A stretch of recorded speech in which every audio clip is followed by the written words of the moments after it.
The last thing I expected to feel at a wedding was recognition. Not the kind where you spot someone you know across the room, but the deeper kind where you see a stranger in a moment so private you almost look away. And something in you says, you know exactly what that looks like. You've worn that same face before, just in a different room, under different lights. I was standing near the back of the reception hall when I saw her. She was sitting at the end of the head table, still wearing the dusty rose gown that marked her as maid of honor, except by the time I noticed her. The ceremony was long over, the dancing had started, and every single person in the room was laughing or spinning or clinking glasses. Every single person except her. She had her arms folded around herself, which is an odd thing to do when you're wearing a sleeveless formal gown. But she did it anyway, like she was trying to keep something inside from getting out. Her blonde hair had come loose from whatever it had been pinned into earlier, and a few strands fell across her cheek, catching the chandelier light above her. Her champagne glass sat untouched, and she was crying. Not the big movie scene kind of crying, the silent kind. The kind that happens when you've been doing it so long your body has learned to cry without making a sound. She was looking at her sister on the dance floor, Julia, the bride, who was spinning under the lights with her new husband, laughing the way people laugh when the best day of their life is happening right now, and she knows it. And I stood there watching this woman watch her sister, and I thought, I should look away. That's what you do.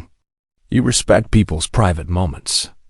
You don't walk over to a stranger at a wedding and say, "Hey, I notice you're the only person in this room who looks like your heart is breaking, and I just wanted to check." You don't do that. I did it anyway. But let me go back, because the moment I walked over wasn't the beginning. The beginning was 3 weeks earlier when my college roommate Adam called me and said, "Cal, I know this is short notice, and I know you said you weren't coming, but my cousin just canceled, and I have an empty seat, and honestly, man, I really want you there." Adam Mercer had been my roommate for 3 years at Morganville University. We didn't talk every week, but we talked when it mattered. When my father died, he drove 4 hours without being asked. We were that kind of friends, the quiet, steady kind. So when he called me 3 weeks before his wedding and told me there was an empty seat and he wanted me in it, I said yes without thinking too much. I'm Cal Porter. I'm 32 years old, and I live in Raleigh, North Carolina. I teach high school history during the week and spend my weekends doing not very much. I go to the farmer's market on Saturday mornings. I fix things around my apartment that don't need fixing, just to have something to do with my hands. I've been single for 2 years, which is fine. Most days it's fine. But sometimes I'll be eating dinner alone on a Tuesday night and the quiet in my apartment will feel very loud. And I'll wonder if this is the life I'm building or just the one I ended up in. I drove up to Clearwater Bend on the Friday before the wedding. It's a small town 2 hours north of Raleigh, the kind with one main street and a diner that hasn't changed its menu since 1987. Adam grew up here. His bride Julia grew up one street over. They had been in each other's orbits since childhood, fell in love at 19, and somehow, against all the odds of time and distance, they were getting married on a Saturday afternoon in June with 200 people who loved them watching. I liked Julia immediately. She had a laugh that filled rooms, and she called me Cal like she'd known me for years, even though we'd only met twice before. Her sister was harder to read. I saw Nora Hayes for the first time at the rehearsal dinner the night before the wedding. She was near the entrance of the private dining room, holding a clipboard and talking quietly to the event coordinator. She had clearly been managing every detail of this weekend for months. She was dressed simply, a pale cream blouse, dark slacks, her blonde hair pinned back in a way that suggested she'd arranged it carefully and then forgotten about it entirely. She was striking, the kind of woman you'd notice across a room even when she wasn't trying to be noticed. But what struck me wasn't that. It was the way she moved, efficient, certain, like someone who knew exactly what needed to happen next and was simply making it happen. Not warm to strangers on sight, not cold either, just present, focused, and clearly with 100 things on her mind. Adam introduced us. She looked at me, shook my hand once, firmly said, "Nice to meet you, Cal," and turned back to the coordinator to confirm the seating arrangement. I remember thinking, that is a woman who has been holding this entire event together by herself for a long time. And she's too tired to also be charming about it. The wedding ceremony was held at a small chapel on the edge of town with white stone. Walls and ivy growing up the sides, and those old stained glass windows that turn afternoon light into something that doesn't quite belong to this world. I found my seat near the middle, between a great-uncle of Adam's who fell asleep before the processional and a woman named Diane, who I would later learn was Julia and Nora's mother. She was a small, elegant woman who kept pressing a folded tissue against the corner of her eye and saying, "She's so beautiful," to no one in particular. And Julia was beautiful. She came down the aisle in a dress her grandmother had kept for 30 years, holding white roses, and when Adam saw her, his face did something I don't have a word for. Just open. Completely open. Like he had been carrying something heavy for a very long time and finally set it down. That's when I noticed Nora. She was standing at the front, slightly to the left, in that dusty rose gown. She was watching her sister walk down the aisle, and I expected to see the same soft, happy expression everyone else had. But she wasn't smiling. Her face was still, the way a face gets when it's working very hard to stay in one place. Her jaw was set. Her eyes were bright, but not with happiness. With something she was not letting out. I watched her for a moment, then looked away, because that's what you do. She wasn't crying yet. Not then. But she looked like someone who had already decided they would do their crying somewhere private before anyone could see. The ceremony was 25 minutes long. Adam's voice shook when he said his vows. Julia laughed through hers, which made everyone laugh and then cry, and then laugh again. I didn't look at Nora again until we were outside, moving toward the reception through the garden. I happened to glance back just once. She was the last one out of the chapel. She stood in the doorway for a second, alone, while everyone else moved ahead. She lifted her face to the sky, pressed her lips together very hard, then smoothed the front of her gown with both hands and walked forward to catch up. I don't know why that image stayed with me, but it did. The reception was held in a converted carriage house on the property, lantern lights strewn between the trees. The smell of good food, the particular joy that comes from watching two people you love choose each other officially. I ate dinner at my table, across from the head table, which meant I had a clear view of Nora for most of the evening. She gave her toast during dinner, written, memorized, delivered in a steady voice that made people laugh twice and then go quiet the way they do when something is both funny and true. She talked about Julia's stubbornness, her kindness, about growing up in the same small bedroom with a person who made the world seem less overwhelming just by being in it. Julia was crying by then, and Diane and most of the room. Nora didn't cry. She lifted her glass and said, "To Julia," and that was that. And she sat down and pressed the edge of her cocktail napkin very precisely along the rim of her water glass, like she needed something specific to do with her hands. Then the dancing started. Everyone moved toward the floor. Adam and Julia had their first dance, slow and certain and full. The bridesmaids pulled each other out. The tables emptied. And Nora sat back down at the end of the head table, alone, and folded her arms around herself, and looked at her sister and cried without making a sound.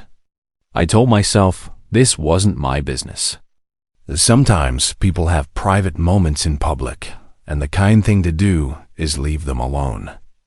I stood there for a while convincing myself of that. Then I picked up my water glass and walked over.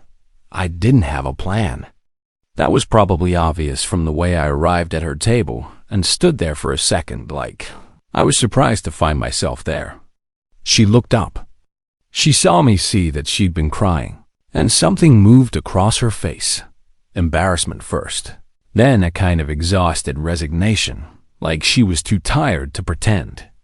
"Hey," I said. "I think the only empty seat left in the room is this one."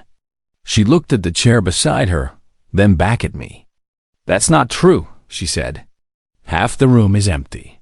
"I know," I said. I sat down anyway. She stared at me. I put my water glass on the table and looked out at the dance floor. Like we were both just two people watching a wedding reception, the same way you watch something together on television, companionably, without needing to talk about it. She was quiet for a long moment. Then she said, very quietly, "I'm fine." "I know," I said. "I didn't ask." Another pause. The music changed to something slightly faster. She said, "I've been planning this wedding for 8 months." I said, "It's a beautiful wedding." She looked at me sideways. "Thank you," she said. "You're Adam's friend, Cal." She remembered my name. "Yes," I said. She looked back at the dance floor. "Julia laughs like that," Nora said quietly, like it's the only thing she's doing. Like nothing else exists. It was the most she'd said to me at once, and I thought, just stay. Don't push.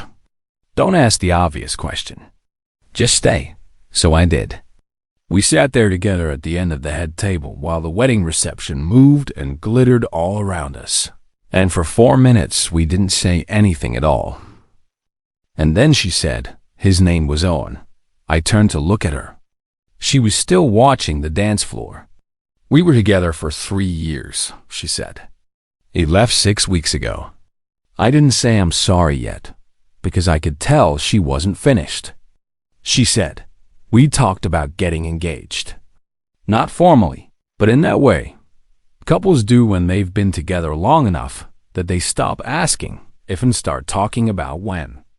And I'd always thought, here, actually, this venue. I found this place for Julia's wedding, and I thought, oh, this is the one. She stopped. She picked up her champagne glass and held it without drinking.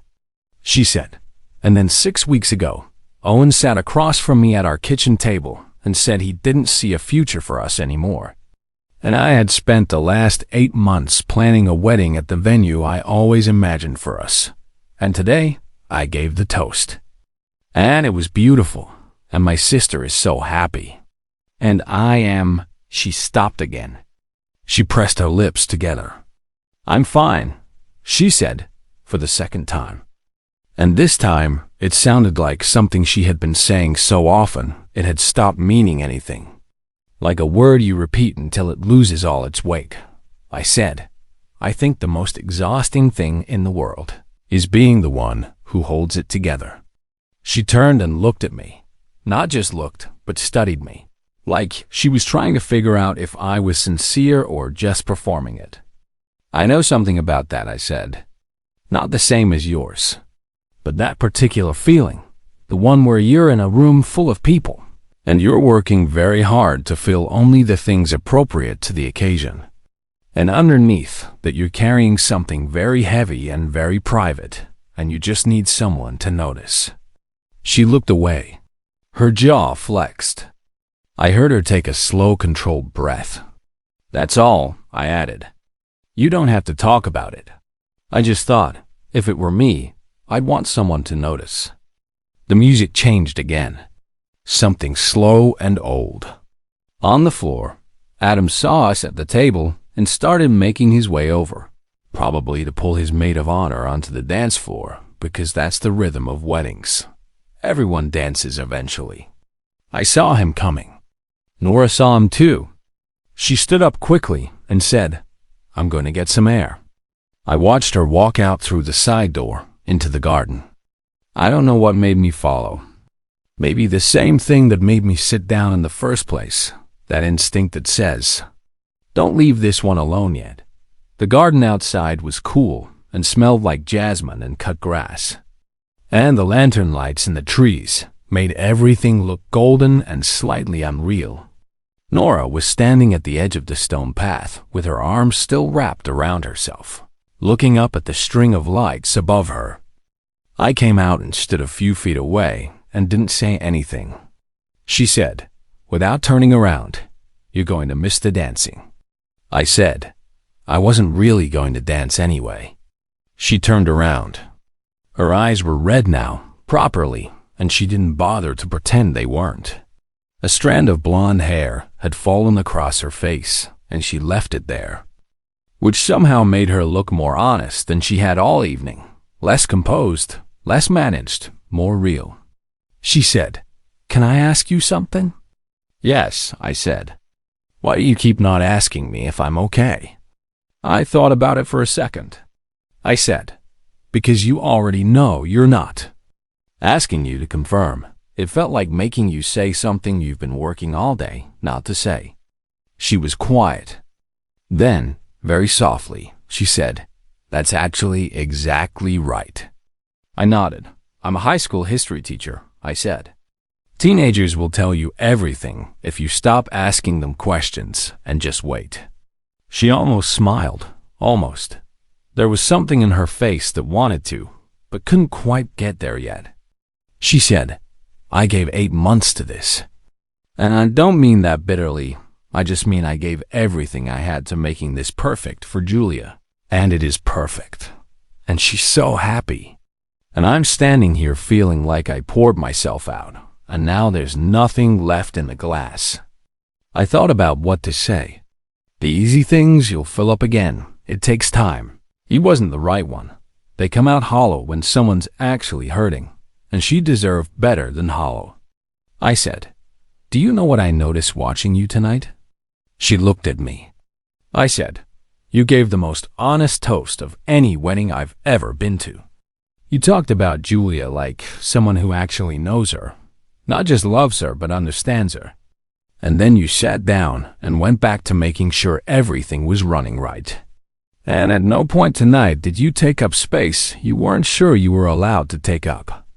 She stared at me. I said, "That's not a thing people see in you tonight, maybe, because they're busy being happy. But I see it." She blinked. And then something broke quietly in her face. The muscle that had been holding everything in place let go. And she pressed her fingers to her lips, and I watched her cry for real for the first time all evening. It was only a few seconds. Then she pulled it back. She wiped her eyes with the back of her hand. She said, "I'm sorry." I said, "Don't." She said, "I've been doing this all day." I said, "I know. I've been watching." She laughed, a short, wet sound. She said, "That sounds creepy when you say it out loud." I said, "Probably yes." She laughed again, and when it faded, she looked at me with something that wasn't quite relief and wasn't quite gratitude, but was somewhere between the two. "Okay," she said. "What now?" I said, "Come back inside. One dance. Not a performance. Just let someone else hold the room for 10 minutes. She said, "I can't dance at this kind of event without looking like I'm trying to look like I'm fine." I said, "Then don't try to look like anything. Just move." She tilted her head. "Are you asking me to dance, Cal?" I said, "I'm asking you to come back inside. If we end up dancing, that's adjacent." She studied me for one more second. Then she said, "Okay, thought we did dance. Not the big, spinning kind. A slow one, near the edge of the floor, away from the center where Adam and Julia were still going, where the music was loudest." Nora kept one hand on my shoulder and the other in mine, and she held herself slightly apart, not distant, but careful, the way you hold something when you're not sure how hard to grip it. I didn't try to fill the silence. I'd learned that about her in the garden. She thought better in quiet, and she'd talk when she was ready. And if you tried to pull the words out of her, she'd go somewhere private and leave you with nothing. So we just moved. Slowly. The song was an old one. Something that should have felt generic but didn't, not with the lantern lights coming through the windows and the smell of flowers and the sound of people being genuinely happy all around us. Something was shifting between us, the way the temperature drops before rain, or the way your eyes adjust in the dark, almost without your noticing, until you can suddenly see. She said, near the end of the song, "I used to think I'd be the first one married." She said it to my shoulder, not quite to me. I said, "Older or younger?" She said, "Older by 4 years." I've been planning things longer. Julia she met Adam and she knew. She always knew. I was always the one with the spreadsheets and the contingency timelines. Owen used to say I loved logistics more than surprises. I said, was he right? She said, maybe about the logistics. But I don't think I didn't want surprises. I just didn't know where to put them when they arrived. I said, that's not a flaw. That's just how some people are built. She looked up at me then, and I was closer than I expected. And she was closer than she'd been, and there was something in the way she looked at me that felt like she was deciding something, the way you decide whether to trust the ice before you step onto it. She said, "Why did you really come out to the garden?" I said, "Because I thought you might need company more than you needed air." She said, "Most people would have let me go." I said, "I know." She said, "Why didn't you?" I said, "I think I recognize it. The thing you were doing, holding everything together, being the one who makes sure the thing goes right, and then wondering afterward why you feel so empty when it does." She didn't look away. She said, "When you do that." I said, "When I'm the one who's supposed to be fine." She said, "And are you?" "Fine," I said. "Today, yes. Usually, probably about as much as you are right now." She almost smiled. This time it made it. Just barely. The song ended. We stepped apart. Something in her face was different now. Not solved. Not better, exactly. But lighter, the way a room feels when someone finally opens a window. She found me again an hour later, near the dessert Here, have table. a piece. She Thank had you. a plate with It looks 2 wonderful. slices of wedding cake. It is. And Let's she share. handed me one without asking. I said, "Thank you." She said, "You sat with me. It's the least I can do." We stood there and ate cake, which is an underrated thing to do with someone you've just met. There's something about standing side by side, instead of facing each other, that makes honesty easier. She asked me about myself. I told her about teaching, about Raleigh, about the farmer's market, and the way I fix things in my apartment that didn't need fixing. She asked why. I said, because I like having something in front of me that I can make better. She said, I understand that.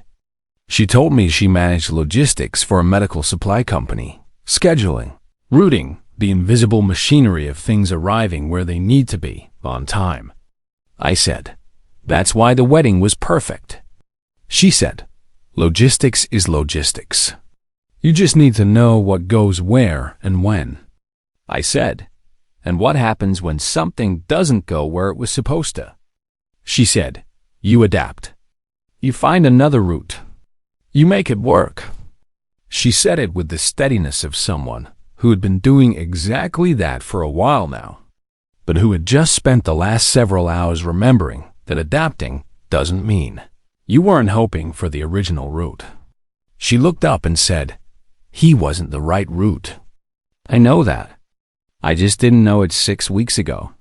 And knowing something is right doesn't always make the adjustment easy. I said, no, it doesn't. She said, were you dealing with something? Something specific. I said, 2 years ago, I was close to proposing to someone. Had the ring picked out. I kept saying next month, after this year calms down. She met someone else before next month came. She said, oh. I said, no drama. She just loved him, and she needed me to be present, and I had been busy. By the time I looked up, she'd already found someone who was. She said, "That's its own kind of heavy." I said, "Yes." We both looked at the dance floor. Adam and Julia were still there, still glowing with that specific brightness that only belongs to the first night of a marriage. She said, "I'm glad you came to this wedding." I said, "I'm glad Adam called me." She looked at me, and that look was back, the deciding one. She said, "When you drive back to Raleigh on Sunday, is that where the story ends for you?" I said, "Only if you want it to." She was quiet for a long time, long enough that I thought maybe I'd misjudged. Then she said, very quietly, "I don't think I want it to." And just like that, something that had been holding its breath all evening finally exhaled. We talked until the reception ended. Not about big things. We'd already talked about the big things. We talked about small ones. Favorite cities, bad habits, the audiobook she ran to in the morning, the way I made too much coffee and then forgot to drink most of it. By the end, Diane had found us and hugged me warmly and said, "You have a kind face, Cal." Julia, coming to say goodnight to her sister, grabbed Nora's arm and said, "I saw you two dancing," and then looked at me with that same open, warm assessment and said, "Adam told me you were one of the good ones." And then the venue lights came up and the night was over. Nora and I walked out to the parking lot together. The night air was cool and smelled like jasmine and the remnant heat of a June evening. She stopped at the edge of the parking lot and turned to face me. She said, "Thank you. For the garden. For the cake. For all of it." I said, "I didn't do anything complicated." She shook her head. She said, "You noticed. That's not nothing, Cal. Tonight, it was everything." She reached into her small bag and pulled out a card and wrote something on the back with a pen she produced from the same bag. The kind of woman who always has a pen. She pressed it into my hand. It had her phone number, and below it, in small, neat handwriting, "For Sunday, when you're back in Raleigh. Only if you want to. Don't feel obligated." I looked at her. I said, "I don't feel obligated." She said, "Good." She looked at me for one more moment. And then she said, "I spent all day being the one who held everything together. You were the only person tonight who held something for me. I'm not going to forget that." She turned and walked to her car, and I stood in the parking lot with a card in my hand and the smell of jasmine still in the air. And I thought, I have no idea where this goes, but I know I want to find out. The Sunday drive back to Raleigh took 2 hours. I had the windows down and the kind of quiet you get after something has shifted. More like the feeling a room has after the furniture's been moved when your brain keeps expecting the old shape. I texted her that evening. Nothing large. Just, "I'm back." The drive was good. She wrote back, "Good. Sunday should be for easy things." I said, "Agreed. What's yours?" She said, "Audiobook run." Mine, badly made coffee and a shelf that doesn't need fixing. She said, "Let me know how the shelf turns out." And that was how it started. Not with a grand sweep. With updates about a shelf that didn't need fixing in small pieces of 2 people testing whether the warmth they'd found at the end of a long, hard night could survive ordinary life. The answer, it turned out, was yes. It took time. We were both careful. The way people are careful when they've been hurt by the speed of things before. The first time I drove back to Clearwater Bend to see her was 5 weeks after the wedding.